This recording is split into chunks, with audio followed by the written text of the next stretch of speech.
Welcome to the Building Bite Podcast, a podcast for construction contractors, owners, and insurance professionals, where you hear from experts on key topics to help you be successful. I'm Valerie Bono, one of the show's hosts and head of marketing and communications at Proactive, and today we are taking a bite out of women in leadership with the focus on insurance coverage. I'm here with my co-host, Peter Duggan, President and CEO at Proactive, and our guest, Karen Rice.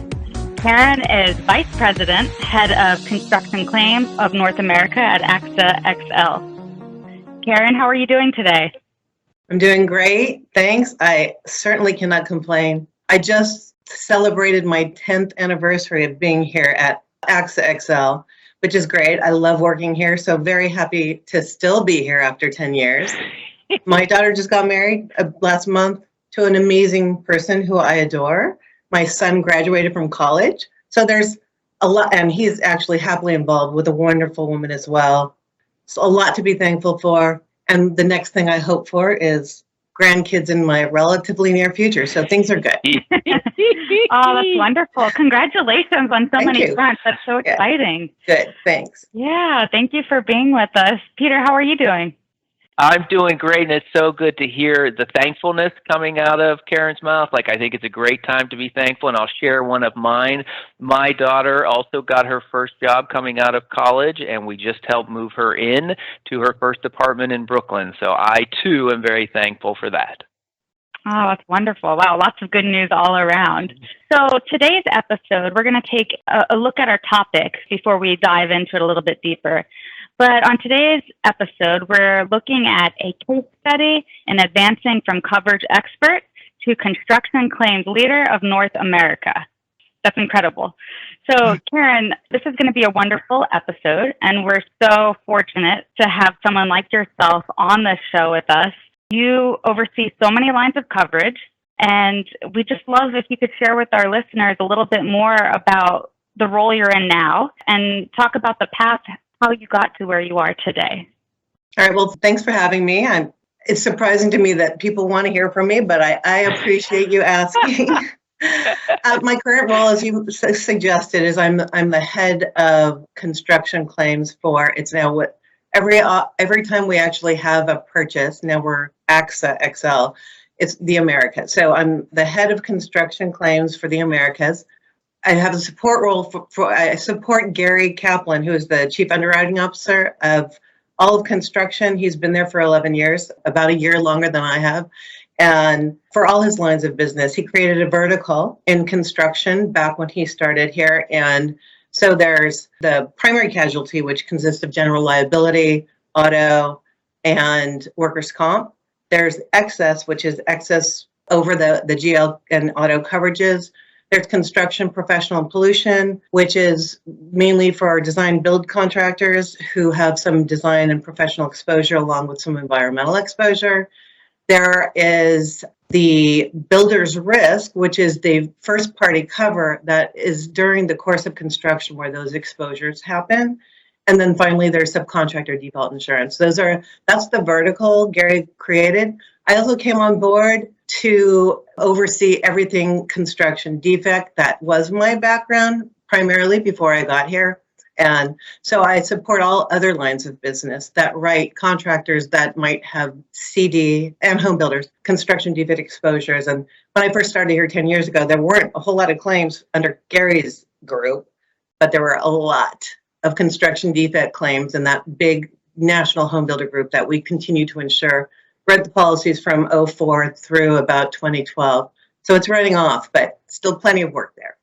Oh, wow. So it seems like there's a lot that falls under that vertical. And you've been there, like you said, celebrating 10 years. So you've seen a lot. But I know you've had a very dynamic background prior to joining AXA. So can you tell us a little bit more about that background and the steps that you took that led you to where you are today? Sure. So it's been about 35 years. So there's probably things I forget along the way, but it's been a while. So I moved back home from college. I went to UCSB, Santa Barbara, and moved back home to get my teaching credential. And while I was waiting for that to start, I took a temporary job at Allstate Insurance. That temporary being the word of the day. It was not temporary. I actually ended up really enjoying my experience there. The person that I interviewed with made it seem a lot more exciting than it actually turned out to be. But believe it or not, he talked about investigating and I felt like a private investigation. He colored a very good picture of it. And I actually do think there's a lot of super interesting things about claims that, people outside of this world don't want to hear about, at a cocktail party. But I got totally into it. They don't? I had no idea. No, at least I don't think so. I don't talk about it much. I don't talk about my job much at cocktail parties. But so I took this, what was supposed to be a temporary job, and really ran with it. I really enjoyed, the investigation part of it. I learned early on, I felt, I was reporting to someone, I felt like I could do that. I wanted to be a manager early on. I felt like I had the capabilities to do that. So I started taking my MBA. They actually paid for it there.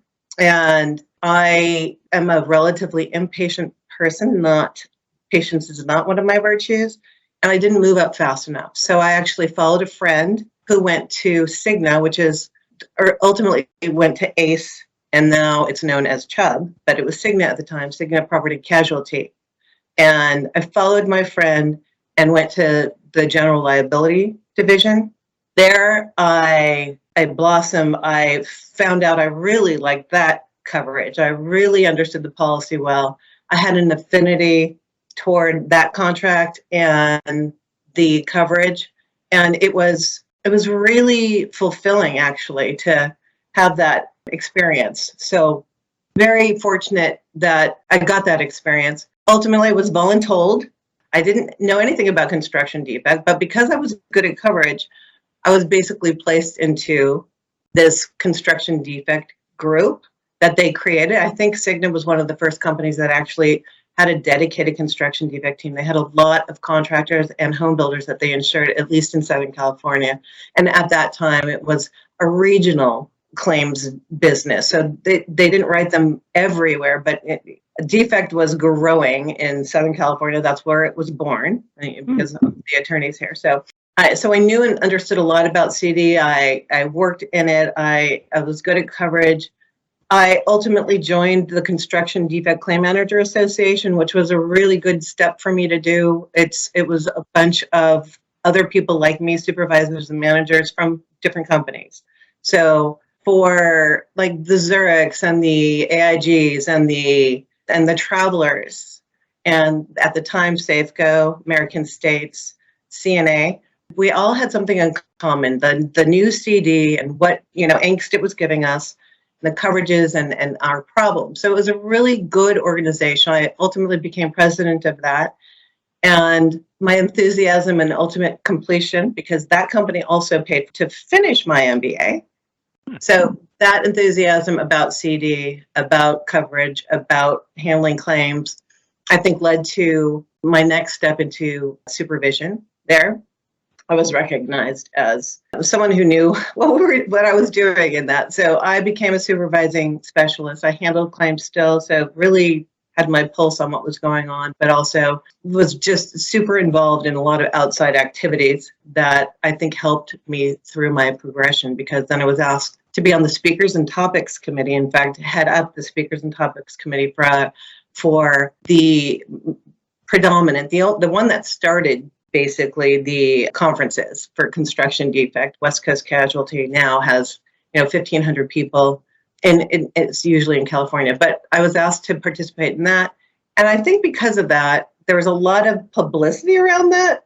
I think I got more credit than I deserved, but people, just thought, even without knowing, they thought I was good at what I did.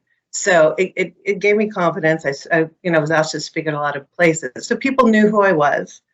And I ultimately got a call from One Beacon to come fix their construction defect problem, because they were handling it out of Pennsylvania, out of Philadelphia. They had about 5,000 claims that were actually already in runoff, with 95% of them being in California and Nevada. So it made sense to them to have someone in California take that over. It was an amazing experience. It gave me a lot of experience in managerial things. I got to choose my office in Glendale. I got to hire the people that I had been seeing outside in the industry and working with at my prior company. I got to, with the help of the managers, write the claim handling principles. It was just so many skill sets that I was able to do because of that opportunity at One Beacon. Even though it was runoff, I was able to recruit people who were willing to come, knowing that it wasn't going to be a long-term job. But they gave us the rope to let us do what we wanted. They trusted us. It felt a little like an entrepreneurial thing. It was like my little business, and it was wonderful. It was a really great experience. Fast forward as to the time we started running those claims off in reality and had to start thinking about, who goes when, because we were actually in the end of the runoff period. I got a call from Paul Toohey, who I knew from Cigna, my early Cigna days. I didn't work with him directly, but we knew each other and we kept in touch along the way. He happened to be, at the time, he called me, the global head of claims at XL Insurance, and he had hired Gary, and they were looking for someone to run the claims division. He was a longtime mentor of mine and a huge advocate, clearly a huge advocate, because he basically told them, you're going to interview her and you're going to hire her, I think is what happened. So I met with Gary Kaplan at the time, and he mostly talked about music and didn't ask me what I knew, and my ultimate boss, but it is what brought me here. That was how I led up to it. I knew it was a big job. I just didn't realize how big it really was. Karen, when I hear all this, I see three things in you. One, I see coverage expertise, desire to manage, and desire to lead. And of course, you've been successful in all three of those. Can you give us a sense, some of the listeners may be at that coverage expertise space. Can you give us a sense, what was your affinity to coverage when you started your career? So I didn't realize it when I first started, but when I got to Cigna, they, at the time, and most big companies did this at the time, they sent us to claims skill school for 3 straight weeks. I can't imagine, I did not have children at the time. I can't imagine I would have been okay with that, but I was okay with that because I was recently married. I was still very young. We go to learn the general liability policy. And I met people there that were like me and liked to have fun. We got a small stipend for our meals for every day, and we spent it on alcohol. We were away from real reality, and so we stayed up until all hours of the morning and woke up every day having to do a test about what we learned the prior day. And I learned that I did not have to study for it. I listened the day before. I'm a good student. I just didn't study for it. And I aced the test. I understood it. When people were struggling. So I realized that it wasn't everyone who could do this. It was surprising to me, but it came very easily to me. So, and then my first boss at Cigna, when I returned, was a coverage expert. She was the unit that got the complex and coverage issue cases for general liability, not just slip and falls or broken teeth and things like that. As a newbie, I got the opportunity to handle these complex claims that I really liked and enjoyed. She gave me pats on the back and positive reinforcement, and I just was really fulfilled. So it provided me an opportunity, and I realized I was actually pretty good at it, and I liked what I was doing. Wow, that's wonderful. So it seems like it almost came naturally to you, right? You were able to go to claims school. While you are a great student, you didn't necessarily have to study for it. You just aced it. And I think that says something. You're passionate about something that you're also very good at, and you have that true technical expertise. And I know one of your early career aspirations was to be a manager. So I'm curious, do you think that technical expertise that you have naturally has assisted you in managing your team that you have today?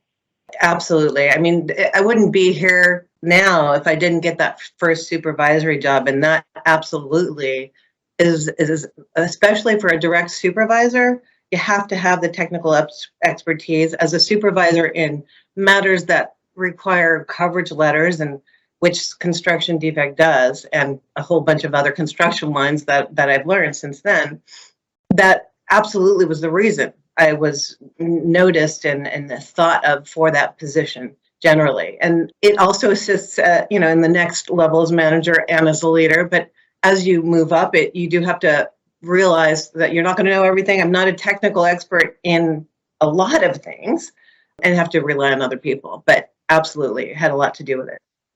And what would you say, Karen, with respect to those three roles, supervisor, manager, and leader? What have you found are the unique differences in those roles? So as I mentioned, the supervisory role, from my perspective at least, is imperative that you know that person is technically very good. They are managing other people's work directly, and I have to train them on coverage and technical things and contracts. But they also have to be good with people, and not every supervisor I have met in my life or have even worked with directly have had that. It's more of a natural thing for a lot of people, but not for everyone. So there's some people who have to work on that.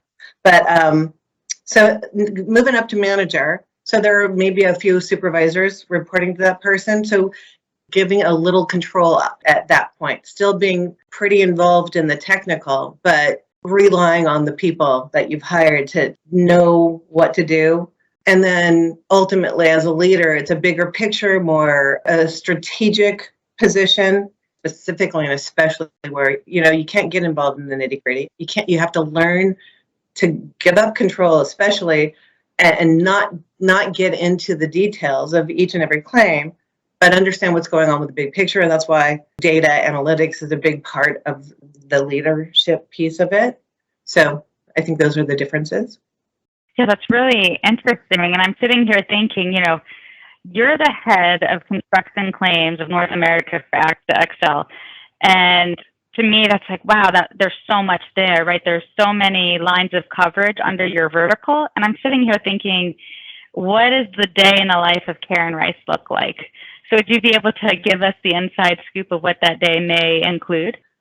Well, every single day includes a very large cup of coffee to begin with, because otherwise I couldn't do anything else. I'm addicted, and there's no doubt about it. You might be surprised to hear that I drink 4 to 6 shots of espresso really quickly in the morning. I used to get heartburn from them, but I don't anymore. And I used to get jittery from them, but I don't anymore. I know it's not, I shouldn't be proud of it, but it is true. I need my coffee. But all jokes aside, that's not a joke, but it's not important. Sometimes, and when you ask me the question, what comes to mind is a couple of weeks ago, that whole Surfside collapse that everyone is aware of. That's a tragic, tragic accident. This is the worst accident we've seen. But throughout the 10 years of my tenure here, there have been tragic accidents, not nearly as bad, but where. So I wake up in the morning in California, 3 hours later than everyone else on the East Coast starts working, and I have dozens of emails asking about, do we know the contractors? Do we insure the contractors, the subcontractors, the design professionals? So a little of that is going on. And unfortunately for AXA XL, so that building was very old. It's past the statute of repose, but we do have a contractor that worked next to the building that might be a year before. That, because it's going to be such a large claim, you never know. It might be affected. That same day, there was a pedestrian bridge collapse in Washington, D.C., which reminded me of a few years back, that Miami pedestrian bridge collapse that was devastating, but not nearly as life-threatening as the Surfside, but a lot of property damage and definitely some fatalities. So, and where we had a lot of contractors. So that kind of stuff happens pretty often, but it's not daily. So when that kind of stuff is not happening, I generally, I get involved with my managers on complex cases. We have roundtables to talk about large losses, which we have a lot of because we have big limits. Our primary policies are between 2 and 4 million. Our excess is typically 5, 10, or 25 over that. For our construction professional, they've got some very large limits as well, in excess for sure. So we roundtable the large claims to determine what our exposure might be. We roundtable coverage issues, since there are plenty of coverage issues on a lot of these. And when I'm not doing that, I'm doing, like I mentioned before, the data and the key performance indicators. I'm looking at that data. We have really good systems in place now, not when I started. So I had to rely on other people, but now I have access to self-service, looking at data and picking it apart and looking at it in different ways to see trends. Gary Kaplan asks for me to present on that on a quarterly basis, but the different lines of business ask for that kind of information. So I do that. I'm also on construction advisory boards for outside my job here, but places like CLM, I'm on the construction advisory board. Alpha is an organization, a national organization where it's all the construction advisory board, U.S. Law Construction Advisory Board. We talk with other people like me, with brokers, with contractors that we actually insure. So it's a really good opportunity for me to also get to know the people that we insure, talk about issues and concerns affecting insurers, contractors, everyone, so that they can figure out what they're going to present at their next conference. So it's not every day, but it happens pretty often since I'm on 3 of them. And finally, I should never forget the collaboration with the business partners that I have, the underwriters and the underwriting managers and the profit center heads in this underwriting department. I am so impressed with. I learn so much from them on a daily basis, but we talk about issues, policy language, things like that. So that's some of the stuff that envelops my day. Well, I would need 6 shots of espresso to try to keep up with you. No doubt about it.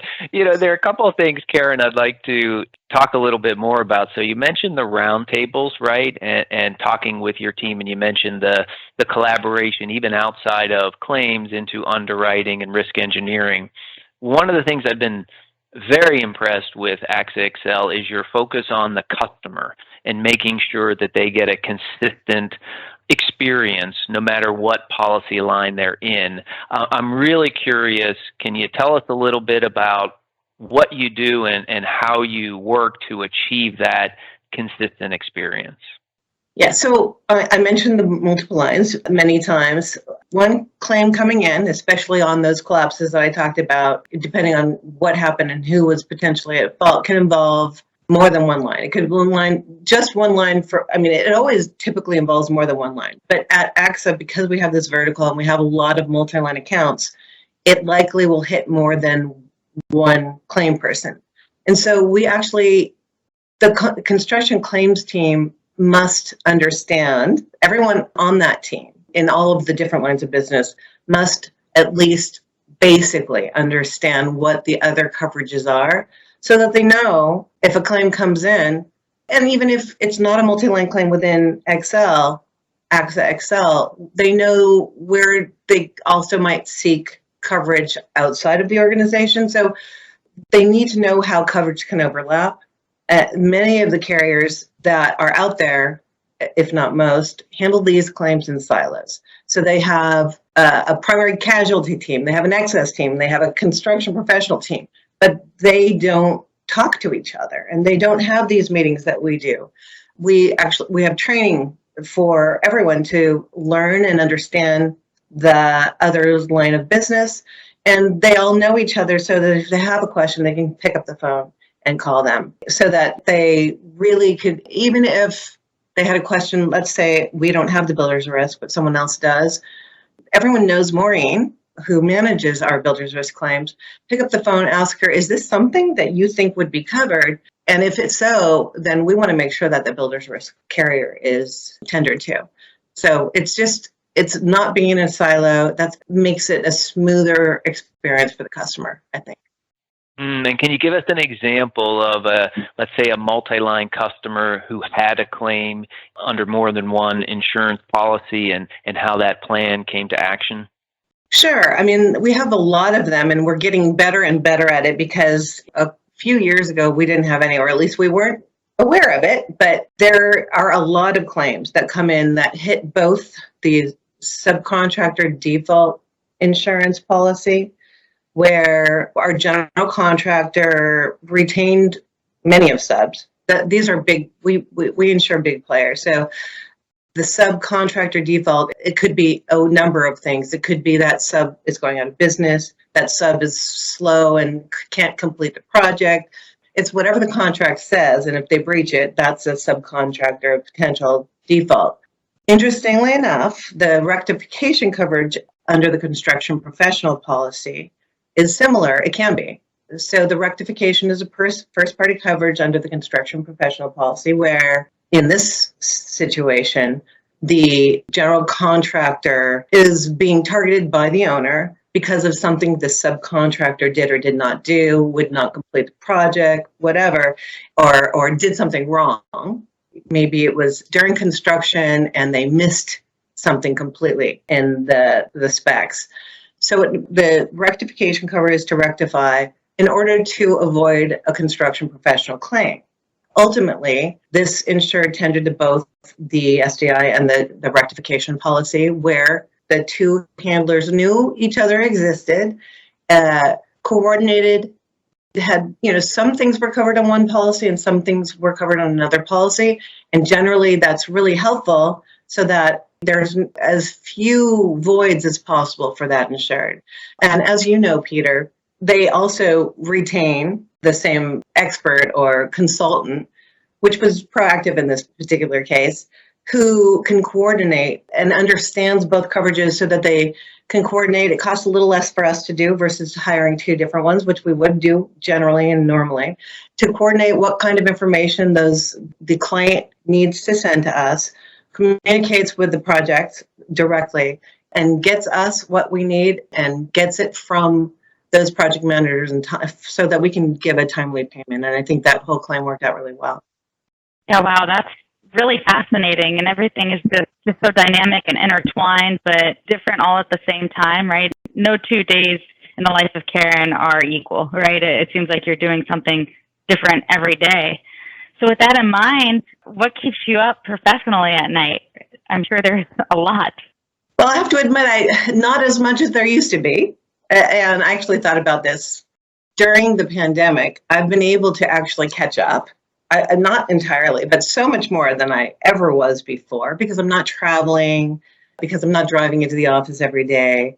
And so I feel like I'm a little more on top of stuff, and that's changing quickly now that we're back. We're not back at the office yet, but now that we're back to traveling, things like that. But so I have less of it than I used to, but there are things that do keep me up at night still, actually. And on a professional side, on a personal side, it's often, thinking about the wedding and things like that. But on a professional side, if I'm having a big meeting with a broker and I know I can't mess up and I have to know what I'm talking about, or with Gary or presenting on one of Gary's meetings, I tend to dream. I don't know if you guys, I've talked to other people.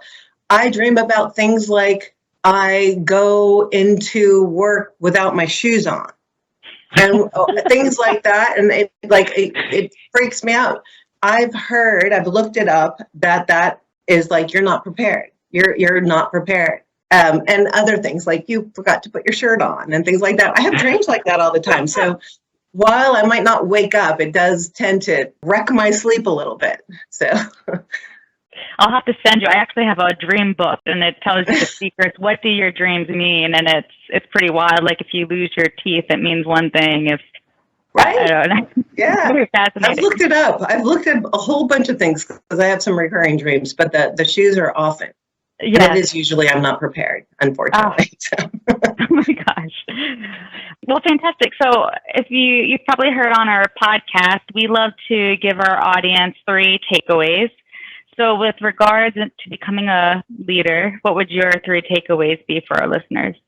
My number 1 is to provide and seek honest feedback. It's surprising to me throughout the 35 years that I've been in this industry and have had managers and have been a manager, how hard it is for some people to actually provide constructive feedback where, from my perspective, I want to hear it. And sometimes it's not fun to hear, but it's how you grow. So seeking it is as important as giving it. Here at this company and at my prior company, we had what we called 360-degree feedback. So the feedback came from the people who reported to you, your peers, and your managers.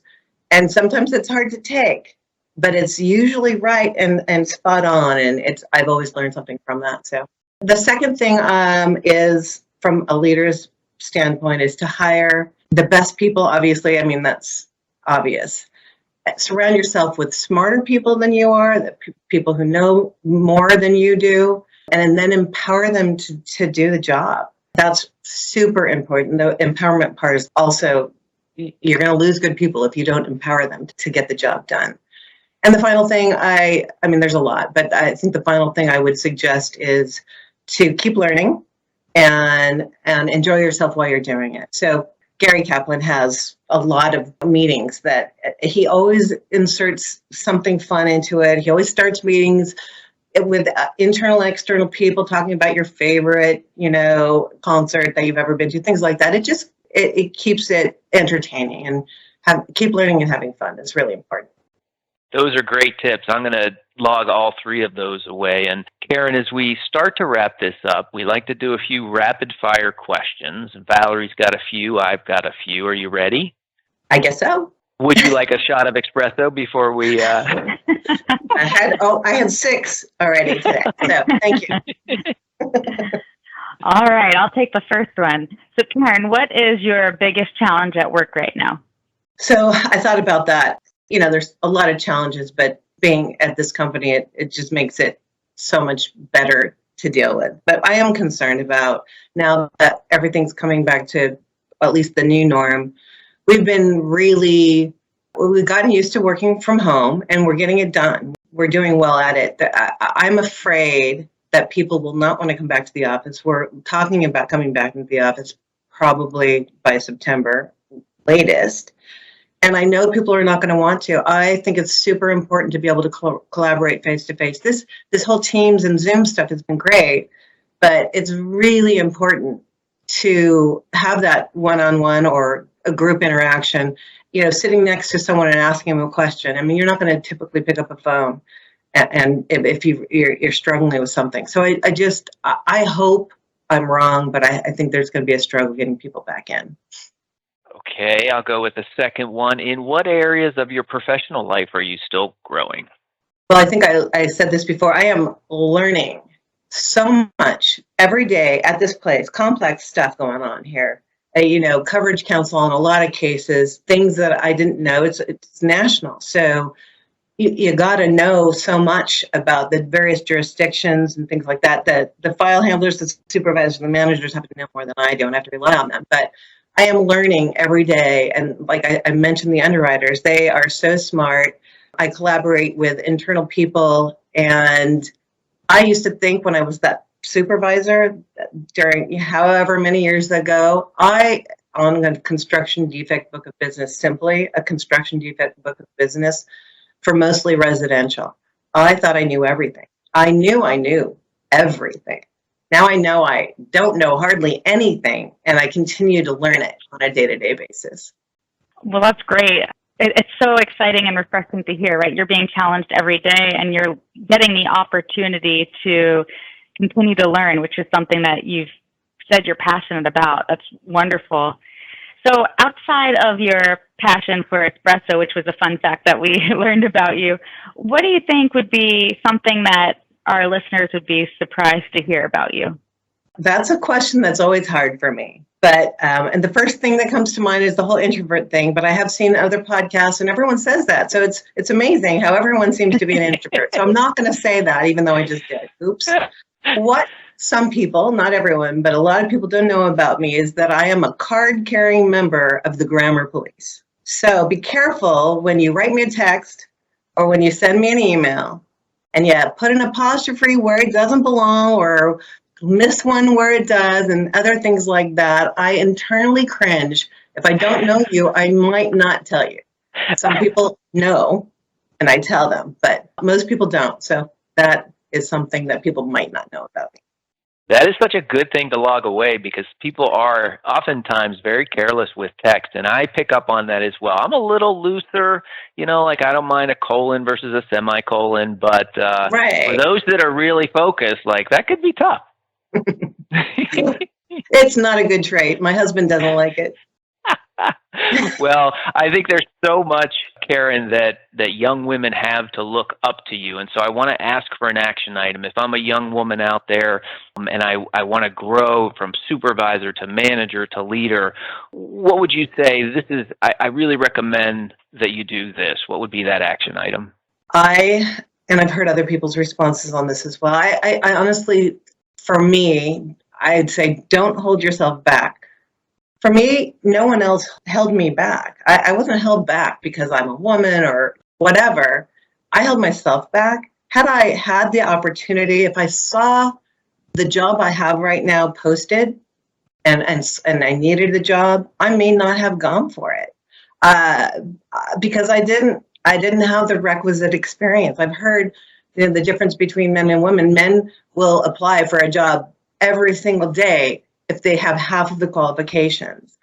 Women, not so much, and Karen, even less. I mean, I'm a stickler for that, and I've learned that I shouldn't be doing that. I'm 10 years at this company. I'm not looking for another job. I don't have to learn from my mistakes, but I hope other people would. Great advice. I'm going to make sure my daughter listens to the show. And you may have noticed the podcast is called The Building Bite, with BITE standing for BIM, Insurance Technology with the Expert.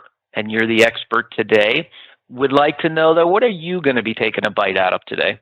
Well, we moved recently from Los Angeles County to Orange County. And so we're getting to know the new restaurants around here. And because of COVID and the pandemic, a lot of places had shut down when we first moved here. It was September of last year. But one of the sushi restaurants, and we love sushi, reopened, but only for takeout. And because of that, they gave a 40% discount. They're every single week, and I cannot imagine what we're going to do when they take that discount away from us. Because we have it at least once a week. We love it. It's really good. And the icing on the cake is it's as cheap as our local Mexican restaurant. So that's what we're doing tonight. Oh, I love it. Nice. What was the name of that restaurant? Called Kanji in Lake Forest. Okay. I'll have to look it up next time we're out in California. Well, Karen, this has been so wonderful to connect with you. I've really enjoyed it. If our listeners, if they want to connect with you and have the opportunity to reach out to you, where do they find you? They can find me on LinkedIn, or my email is karen.rice@axaxl.com. Thank you so much. Thanks for having me, you guys. Appreciate it. Thanks, Karen. Thank you for listening to The Building Bite. This podcast has been brought to you by Proactive. Check us out on thebuildingbite.com, where you can subscribe to our newsletter and follow us on social media for all future The Building Bite news and updates. You can also find us on your favorite apps, including Apple and Google Podcasts, Spotify, Stitcher, TuneIn, and Amazon. If you have ideas for episode topics that we should cover on the show, or you know somebody who would be a perfect guest, let us know at connect@thebuildingbite.com.